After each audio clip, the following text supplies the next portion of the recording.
বিশ্ব পরিমণ্ডলে চীন পাকিস্তান কূটনৈতিক সম্পর্ক নতুন কোনো বিষয় নয়। গেল বছরে ভারতের বিরুদ্ধে যুদ্ধে পাকিস্তানকে সামরিক সহায়তা কিংবা ইসলামাবাদের অর্থনৈতিক উন্নয়নে বিনিয়োগ, শেহবাজ শরীফের বন্ধু তালিকায় শীর্ষে বরাবরই চীন। বিশ্ব পরাশক্তির দুই মহারথী ট্রাম্প পুতিনের পর নিজেদের ৭৫ বছরের সহযোগিতামূলক সম্পর্ক আরো গভীরে শনিবার ৪ দিনের চীন সফরে যান পাকিস্তানের প্রধানমন্ত্রী শেহবাজ শরীফ। সফরে চীনের প্রেসিডেন্ট শি জিনপিং, প্রধানমন্ত্রী লি কিয়াং সহ দেশটির শীর্ষ নেতৃত্বের সঙ্গে বৈঠকে বসেন শেহবাজ শরীফ। জোর দেন বাণিজ্য, যোগাযোগ অবকাঠামো ও সামরিক সহযোগিতামূলক সম্পর্ক বাড়ানোর প্রতি। এক যৌথ বিবৃতিতে চীন পাকিস্তান জানায়, চলমান কৌশলগত অংশীদারিত্বের সম্পর্ক আরো গভীর এবং পারস্পরিক স্বার্থ সংশ্লিষ্ট আন্তর্জাতিক ও আঞ্চলিক ইস্যুগুলোতে ঐক্যমতে পৌঁছেছে দুই দেশ। নোভা এলইডি টিভি, ঝকঝকে ছবি, নিখুঁত শব্দ, ৫ বছরের ওয়ারেন্টি। নোভা মানি সঠিক মান, নিশ্চিত সেবা।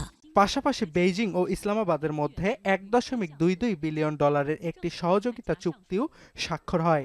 এর আওতায় চীন ও পাকিস্তানের মধ্যে স্থল যোগাযোগ শক্তিশালী করতে খুঞ্জেবার পাসের যথাযথ ব্যবহার নিশ্চিতের বিষয়টি অন্তর্ভুক্ত আছে।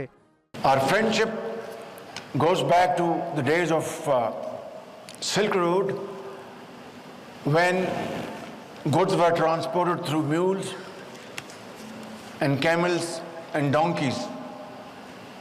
And today, here we are.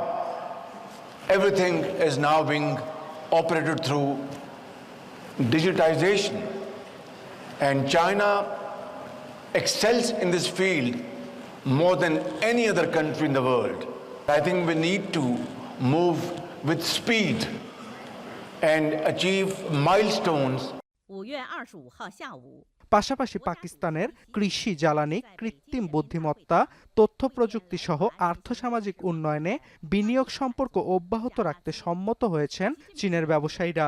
এছাড়াও সামরিক সহায়তামূলক সম্পর্ক জোরদারেও সম্মত বেইজিং, ইসলামাবাদ। এমনকি আঞ্চলিক পরিস্থিতি পরিবর্তিত হলেও এবং প্রতিকূল সময়ে একে অপরের পাশে দাঁড়াতে ঐক্যবদ্ধ দুই দেশ। এবার শেহবাজ শরীফের চীন সফরে গুরুত্ব পায় ইরান ও তাইওয়ানের সার্বভৌমত্বের ইস্যু। শান্তি আলোচনায় ইসলামাবাদের মধ্যস্থতার ভূমিকার প্রশংসা জানিয়েছে চীন। আর তাইওয়ান ইস্যু চীনের অভ্যন্তরীণ বিষয় এবং এই বিষয়ে ইসলামাবাদ এক চীন নীতিতে বিশ্বাস করে বলে নিজের অবস্থান পুনর্ব্যক্ত করেছেন পাকিস্তানের প্রধানমন্ত্রী। অর্ণব প্রসাদ, এখন বিশ্ব।